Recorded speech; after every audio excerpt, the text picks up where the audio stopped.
പാകിസ്ഥാന്റെ വടക്കു പടിഞ്ഞാറൻ മേഖലയായ ഖൈബർ പക്ത്വഖ്വയിൽ അജ്ഞാത തീവ്രവാദികൾ സ്വകാര്യ കമ്പനിയിലെ 11 ജീവനക്കാരെ തട്ടിക്കൊണ്ടുപോയി. ഈ സംഭവത്തെക്കുറിച്ച് ഔദ്യോഗിക സ്രോതസ്സുകൾ വിവരം നൽകിയിട്ടുണ്ട്. വിവരം ലഭിച്ചതിനെ തുടർന്ന് പോലീസ് പ്രതികളെ പിന്തുടർന്ന് തട്ടിക്കൊണ്ടുപോയ 6 ജീവനക്കാരെ രക്ഷപ്പെടുത്തി. തുടർന്ന് സുരക്ഷാ സേന പ്രദേശത്ത് വലിയ തോതിലുള്ള തിരച്ചിൽ ആരംഭിച്ചു. ഖൈബർ പക്തൂൺഖ്വ പ്രവിശ്യയിലെ ദേശീയ ഇസ്മായിൽ ഖാൻ ജില്ലയിലെ ദൊമണ്ട പാലത്തിന് സമീപം വെച്ച് ഇസ്ലാമാബാദിൽ നിന്ന് ക്വറ്റയിലേക്ക് 3 വാഹനങ്ങളിലായി യാത്ര ചെയ്യുന്നതിനിടെയാണ് ഒരു സ്വകാര്യ കമ്പനിയിലെ ജീവനക്കാരായ ഇവരെ തട്ടിക്കൊണ്ടുപോയത്. തെഹ്രീക് ഇ താലിബാൻ പാകിസ്ഥാന്റെ ശക്തി കേന്ദ്രമായാണ് ദേര ഇസ്മായിൽ ഖാൻ കണക്കാക്കപ്പെടുന്നത്.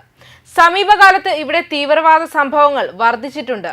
അതേസമയം വിവരം ലഭിച്ചയുടനെ ദേര ജില്ലാ പോലീസ് സൂപ്രണ്ട് ഇസ്മായിൽ ഖാനും തീവ്രവാദ വിരുദ്ധ വകുപ്പ് പോലീസ് സൂപ്രണ്ട് ഷക്കീർ ഖാനും തന്റെ സംഘത്തോടൊപ്പം സ്ഥലത്തെത്തി തിരച്ചിൽ ആരംഭിച്ചു.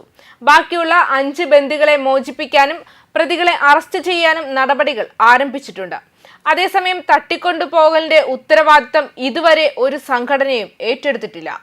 അതേസമയം ജൂൺ 3 പാകിസ്ഥാനിലെ വടക്കു പടിഞ്ഞാറൻ ഖൈബർ പക്ത്വൻഖ്വ പ്രവിശ്യയിലെ ക്രമസമാധാന സ്ഥിതിയിൽ ശ്രദ്ധ കേന്ദ്രീകരിക്കുന്നതിനെക്കുറിച്ച് പ്രധാനമന്ത്രി ഷഹബാസ് ഷെരീഫിന്റെ അധ്യക്ഷതയിൽ ചൊവ്വാഴ്ച ചേർന്ന ഉന്നതതല ഗോത്ര കൗൺസിൽ അതായത് ജിർഗ ചർച്ച ചെയ്തിരുന്നു. ഖൈബർ പക്ത്വൻഖ്വ മുഖ്യമന്ത്രി അലി അമീൻ ഗന്ധപൂർ, ഗവർണർ ഫൈസൽ കരീം എന്നിവർക്കൊപ്പം കരസേനാ മേധാവി ജനറൽ അസിം മുനീറും ജിർഗയിൽ പങ്കെടുത്തിട്ടുണ്ടായിരുന്നു. അതുകൂടാതെ ഗോത്ര മൂപ്പന്മാരും ഗോത്ര ജില്ലകളിൽ നിന്നുള്ള ദേശീയ പ്രവിശ്യ അസംബ്ലികളിലെ അംഗങ്ങളും ജിർഗയിൽ പങ്കെടുത്തു. പ്രവിശ്യയുടെ സുരക്ഷാ സമാധാനവും സംബന്ധിച്ച സുപ്രധാന തീരുമാനങ്ങൾ യോഗത്തിലെടുത്തതായും ജിർഗയിൽ പങ്കെടുത്ത ഒരാൾ വ്യക്തമാക്കിയിരുന്നു. ഖൈബർ പക്തൂൺഖ്വ സർക്കാർ അവതരിപ്പിച്ച എല്ലാ ആവശ്യങ്ങളും പുനഃപരിശോധിക്കുമെന്നും പ്രധാനമന്ത്രി വ്യക്തമാക്കി. ഈ പ്രദേശത്തെയും ഗോത്ര ജില്ലകളിലെയും പരമ്പരാഗത ജിർഗ സംവിധാനം ശക്തിപ്പെടുത്തുന്നതിനും സ്ഥാപനവൽക്കരിക്കുന്നതിനും ഒരു പ്രത്യേക സമിതി രൂപീകരിക്കും.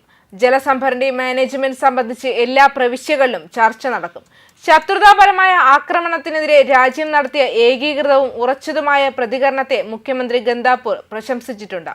ഇത് എല്ലാ പാകിസ്ഥാനികൾക്കും അഭിമാനത്തിന്റെ നിമിഷമാണെന്നാണ് അദ്ദേഹം വിശേഷിപ്പിച്ചത്. പാകിസ്ഥാനെ പ്രതിരോധിക്കാനുള്ള അവരുടെ അചഞ്ചലമായ പ്രതിബദ്ധതയ്ക്ക് ഇമ്രാൻഖാനും അദ്ദേഹത്തിന്റെ അനുയായികൾക്കും മുഖ്യമന്ത്രി നന്ദി അറിയിച്ചു. രാജ്യത്തിന്റെ പ്രതിരോധവും സമഗ്രതയും രാഷ്ട്രീയ വ്യത്യാസങ്ങൾക്കപ്പുറമായിരിക്കണം. നമ്മുടെ മാതൃരാജ്യത്തിന്റെ സംരക്ഷണത്തിനായി ഞങ്ങൾ ഒറ്റക്കെട്ടായി നിലകൊള്ളുന്നുവെന്നും അദ്ദേഹം വ്യക്തമാക്കി. മുൻ പാറ്റ മേഖലകളിൽ നികുതി ചുമത്തുന്നതിൽ നിന്ന് വിട്ടുനിൽക്കണമെന്ന് ഗന്ദാപൂർ ഫെഡറൽ സർക്കാരിനോട് ശക്തമായി ആവശ്യപ്പെട്ടു.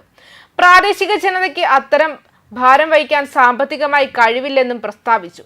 തീവ്രവാദത്തിനെതിരായ യുദ്ധത്തിൽ ലയിപ്പിച്ച ഈ ജില്ലകൾ വളരെയധികം കഷ്ടപ്പെടുന്നുവെന്നും ഇപ്പോൾ പുനരധിവാസത്തിനായി ഗണ്യമായ നിക്ഷേപം ആവശ്യമാണെന്നും അദ്ദേഹം എടുത്തു പറയുകയുണ്ടായി. ഈ മേഖലയിലെ ഡ്രോൺ ആക്രമണങ്ങളെ മുഖ്യമന്ത്രി അപലപിച്ചു.